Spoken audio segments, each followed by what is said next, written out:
Colleague from Tarlac, Pampanga, Senator Rodante Marcoleta. Senator Dante Marcoleta, recognized. Maraming salamat po, Mr. President. Mr. President, meron po tayong batas, itong Republic Act 11650, na kung tawagin po natin ay Act Instituting a Policy of Inclusion and Services for Learners with Disabilities in Education. Sang-ayon po sa Section 13, itong batas na ito, Mr. President,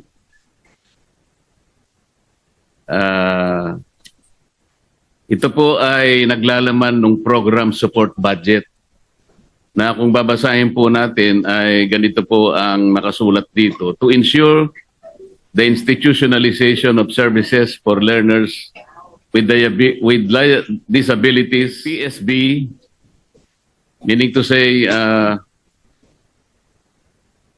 program support budget for learners shall be included as a line item in the general appropriations of the DepEd. I'd like to find out, Mr. President, dito po sa ating pinag-uusapan o kinukonsider na 2026 budget, particularly, meron po bang line item ang PSB, Mr. President? Sang-ayon po sa itinatakda ng batas na ito. I'm gonna look into it, Mr. President. Right now, I'm not aware of that line item in our NEP, Mr. President, but I'm going to look into it, Mr. President.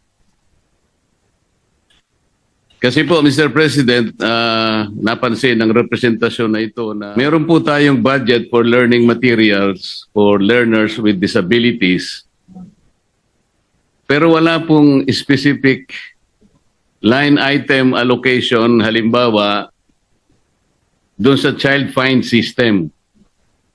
Ito po ay napaka-importante, Mr. President, kasi kung wala naman itong child fine system, hindi rin po natin malulocate o ma-identify mga mag-aaral natin na mayroong disabilities sa buong bansa. Kung nasa ang eskwela po sila, at hindi rin po natin malalaman kung ilan ang mga naka-enroll sa mga eskwelahan. So mahihirapan po tayo kahit na alam natin na napaka-importanting masuportahan po natin lahat. Ngunit kung hindi naman po natin alam kung sino-sino sila, sapagkat wala nga pong line item na nakalagay sa budget, ito naman po itinatadhana ng batas, mahihirapan po tayo, Mr. President. This representation tried since last week to inquire from the LBRMO kung talaga pong nakapaglagay ang DepEd ng line item ayon po sa itinatadhana ng batas. Ngunit hanggang ngayon po ay mukhang sila'y nahihirapan din na tingnan mula sa DepEd. Wala nga po, Mr. President. Mr. President, meron po. Ito pala, DepEd budget 100 million pesos for 2026 sa NEP, Provision of Learning Resources for Learners with Disabilities. Sa NEP po yun, Mr. President. Kung titignan po ninyo sa HGAB, na wala po yun. Yun po yung hinahanap natin. Ayun, na magic. At ang nakikita po nating malinaw, materialis po for learners for disabilities. Ngunit kung ang pag-uusapan natin para malocate po natin, nasaan po lahat ang mga mag-aaral po nating may disabilities, wala po tayong magagamit na pantustos dyan sapagkat wala po yung child fine system. Hindi lamang po yun, Mr. President, sana'y nagkakamali po ako pero wala rin po yung hiring of specialists for diagnosis and assessment of LWDs and the prescription of appropriate. Sana nagkakamali din po ako, Mr. President, na wala din po yung to defray expenses in the delivery of related services stated in Section 4P. Ito nga po yung sa transportation and various developmental, corrective and other support services for student with disabilities.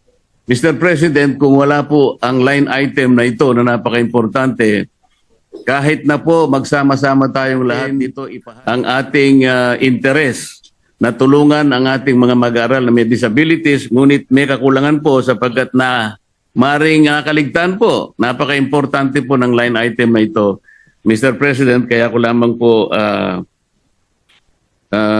sinubukan na maalaman talaga. Sana po ay makita na po natin. Kahit na po tapos na yung individual amendments, Mr. President, siguro po ay ang sa ating chairman para sa ganon makahanap pa po tayo ng fiscal space. Nakita ko po kasi yung opisina po ng PCO na nagka-doble-doble po yung paglalagay po nila ng gastusin tungkol sa pag-host natin ng ASEAN.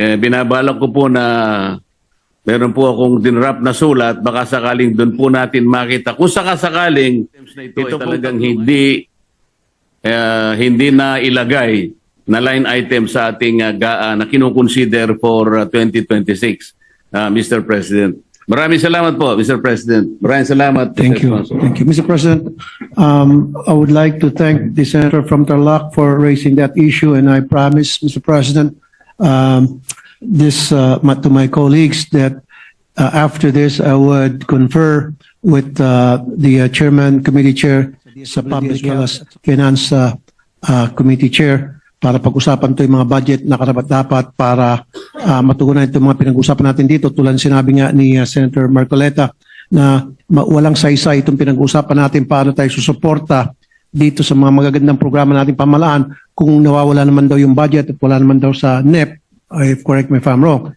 So that has to be addressed right away. Thank you for that, for being a keen observant on that matter. Maraming salamat po, Mr. President. Thank you, Mr. President. Mr. President, I move that the speech of the gentleman from... Suporta sa atin pong kapatid na senador, Senator Raffy Tulfo, sapagkat ito pong patungkol po sa mga special children. Ito po ay pinag-aralan po natin ng matagal dahil sila po ay kasama po doon sa tinatawag natin na meron pong mga epilepsy, meron pong ADHD, mga cerebral palsy. Yan po ay matagal po natin yung pinag-aralan at ito po talaga ay nangangailangan ng atensyon. Nangangailangan po ito ng pag-aaral pa kung ano po yung mga tamang medisina din na dapat pong ibigay sa kanila. Kaya ito po yung napakagandang pangmumulat po sa ating lahat sapagkat ito po talaga sa panahon na ito, hindi lamang po sa Pilipinas, kundi sa buong mundo, lalo na po sa mga progresibong bansa. Meron na pong mga ano po ito haharapin. Kaya maraming salamat po sa inyo, Idol. Mabuhay po. Thank you. Thank you, Senator Joel Villanueva is recognized. Thank you, Mr. President, distinguished colleague. May we know if the good gentleman from Isabela and Davao would yield to just some clarificatory questions, Mr. President? Yes, sir. Anytime. Thank you very much, Mr. President. At the onset, may I just put on the record my sincerest thanks and gratitude and put into the records of my support to the good gentleman for his passion and dedication to really help our kababayans with special needs.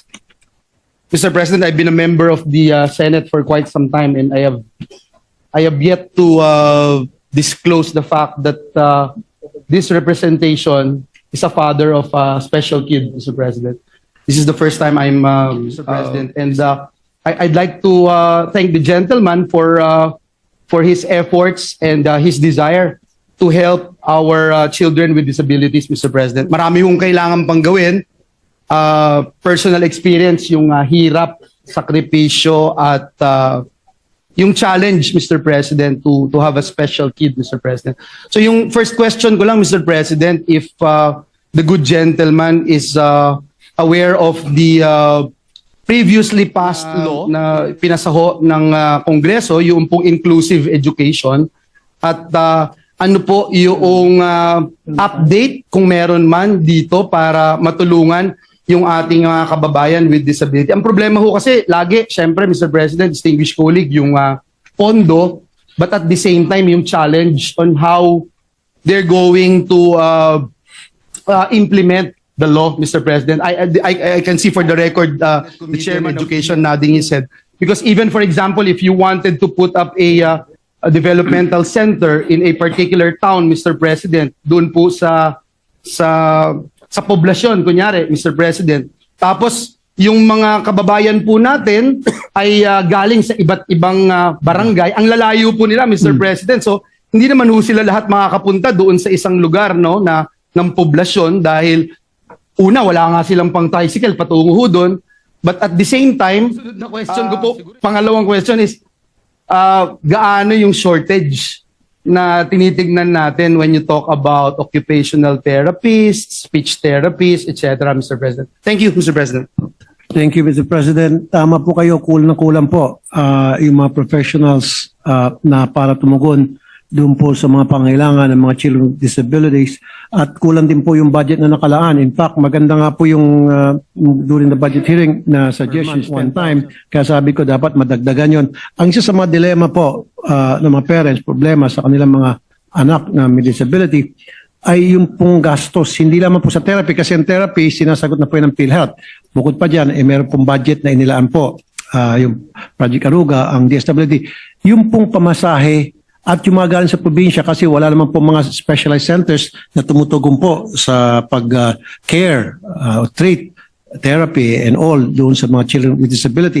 So, now, ang problema po pagdating sa Maynila, yung iba, halimbawa, bibigyan sila ng 1 week o 2 weeks program na para sila po ay magpa-therapy. Hindi na po tinatapos dahil wala po sila matutuluyan. That's why meron po akong foundation na tinutulungan, yung Little Ark Foundation. Marami po mga kwarto doon na pwedeng tumuloy yung mga bata na may disability after na sila po ay matreat sa Children's Hospital and then kung kinakailangan magstay sila doon to 1 week, kompleto po, libre pagkain, libre asikaso. Yun po yung isa sa mga bagay na mahalaga para sa akin. Kailangan pa natin na maraming mga matutuluyan ng mga bata at kasama yung kanilang magulang, yung mga galing probinsya kapag pumunta na Manila para sa treatment dahil kulang nga po talaga ang mga centers na tumutugon sa pangangailangan ng mga children with disabilities. Thank you, Mr. President. Mr. President, ang isang napakalaking challenge ay yung pong mga eksperto, doktor na tumitingin sa personal experience. There are only two you call that developmental pediatrician, Mr. President, who is well known in the country, in the Philippines. It's Dr. Dimalanta of St. Luke's and Dr. Reyes of Makati Med, Mr. President. Only two, Mr. President. Pagka ho kayo ay hihingi ng appointment sa kanila, Mr. President, it takes about a year. 1 year bago ka makakuha ng appointment. Kasi hindi po pwede yan na anytime kung ilan yung bata na titignan po nila, pwede. Hindi po eh. Ano yan? Mayroon pong science na hindi nila pwedeng tignan kahit ilang bata na gusto nilang tignan. Dalawa lang po, uulitin ko. Dalawa lang ho, yung kakilala ko at talagang 1 taon bago kayo makakuha ng appointment. Doktor po yun, Mr. President. Assessment pa lang, Mr. President. Marami yung mga bata sa Pilipinas in the sphere of autism. Kaya ho napakalaking bagay nung autism awareness dahil akala nung iba ang autism ay sakit. Akala nung iba pag may autism hindi na mapapakinabangan. May mga magulang ho sa probinsya na nababalitaan natin, kinukulong po yung anak, pinapadlock. Hindi ho pinapalabas ng bahay. Ang next po, Mr. President, is yung mga occupational therapists. Mr. President, in my own experience and just to research yung magagaling na occupational therapist, halos yung mga magagaling na occupational therapist nasa abroad na, Mr. President, dahil mas mataas yung sweldo doon at mas maganda yung magiging buhay nila kung sa ibang bansa. Hindi ko alam, Mr. President, if the gentleman would have a data as to how much or how many therapists we have, occupational therapists. Now you go to another thing, Mr. President, speech therapies, Mr. President. Napaka-konti din po, Mr. President. Hindi ko po alam kung we have been doing our part every year to increase the number of speech therapists.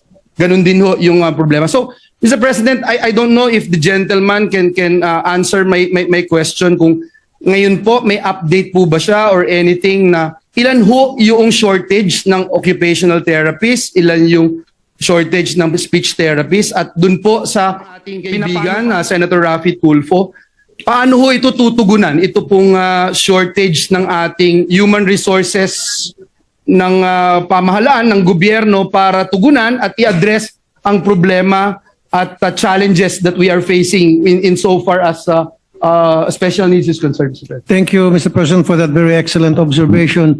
Tama ka talaga, tumpak na kulang tayo sa mga expert pediatrician na tumutugong bata with special needs tulad ng mga children with disabilities.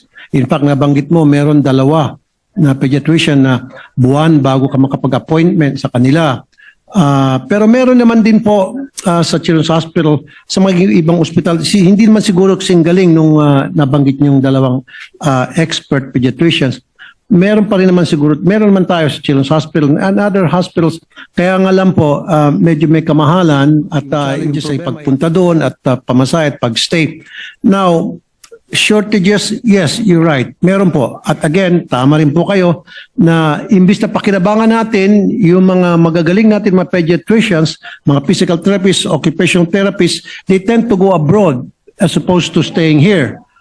Kasi nga po, mas malaking ang bayad dun sa abroad at hindi po competitive yung salary na kukuha nila dito. That's why pupunta sa ibang bansa. So that is something na dapat magkaroon ng programa ang ating para tugunan yung issue yan na kung paano ma-hold natin yung mga experts, mga pediatricians na para makadagdag tulong sa disability.